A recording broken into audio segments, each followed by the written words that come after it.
Hi, my name is Blaine, and this is my presentation over protein intake and kidney function.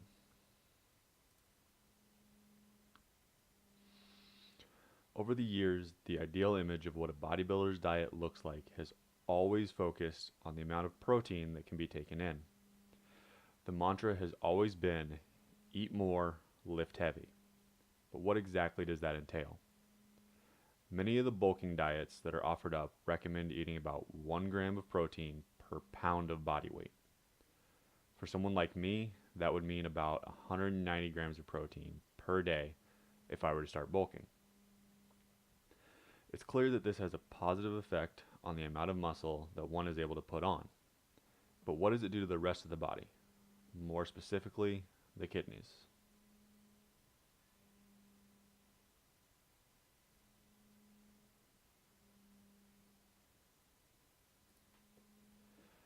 To start this discussion, we must first look at the way that the bodybuilding and fitness world looks at gaining and losing weight. It is often suggested that an individual look into their total daily energy expenditure. This is the number of calories that one would burn on a specific day given their exercise regimen and body composition. This will give a rough estimate of the number of calories that need to be consumed in a day. Using the charts shown, one can break out their macros to find out where they need to be getting their calories from specifically. Since Game of Thrones is back, let's take a look at the Mountain.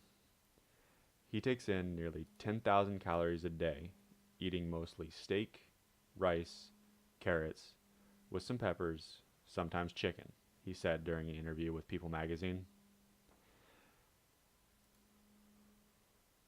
Protein is a crucial element of the diet. It helps to build muscle, repair tissues, and fight infection. However, high amounts of protein in the diet can cause a host of issues. The issue at hand is the buildup of waste products, specifically nitrogenous wastes, as well as an increase in acidity. On top of this, it has been noted that a high-protein diet can lead to an increase in blood pressure. While these effects may not be readily apparent in a healthy individual in the short term, they can have a dramatic impact in the long term. So how exactly does all of this negatively impact our kidneys? A measure of kidney function is estimated glomerular filtration rate. This is found by looking at levels of creatinine in the blood compared with age, gender, and body size.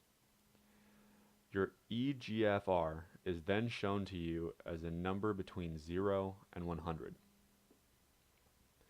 This tells you what percent of your kidneys is functioning. Studies have found that high-protein diets can lead to an increase in intraglomerular pressure and glomerular hyperfiltration. This is thought to be due to vasodilation in the afferent arteries.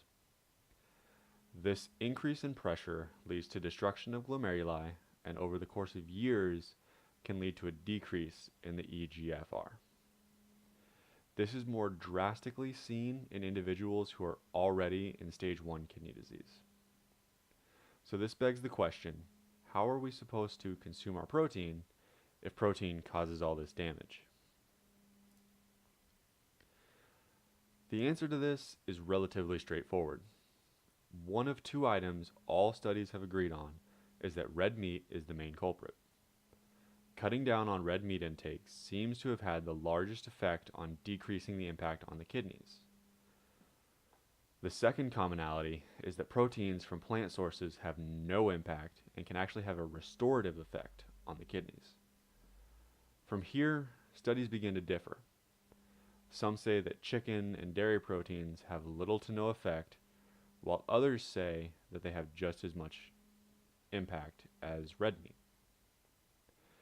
Overall, there is a clear and present danger to consuming a high animal-based protein diet.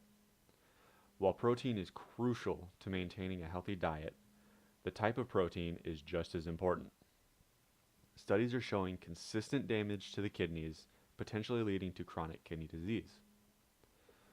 Supplementing protein supply with plant-based proteins could help to slow this damage, while completely switching seems to negate the damage altogether. It's time that the old ways of bulking and cutting be looked at and reevaluated.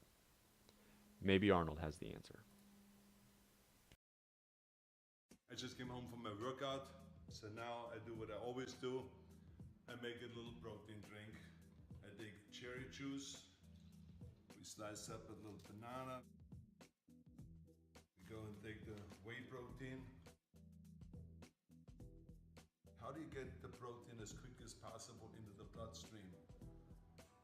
You're right, a little schnapps, directly from Austria.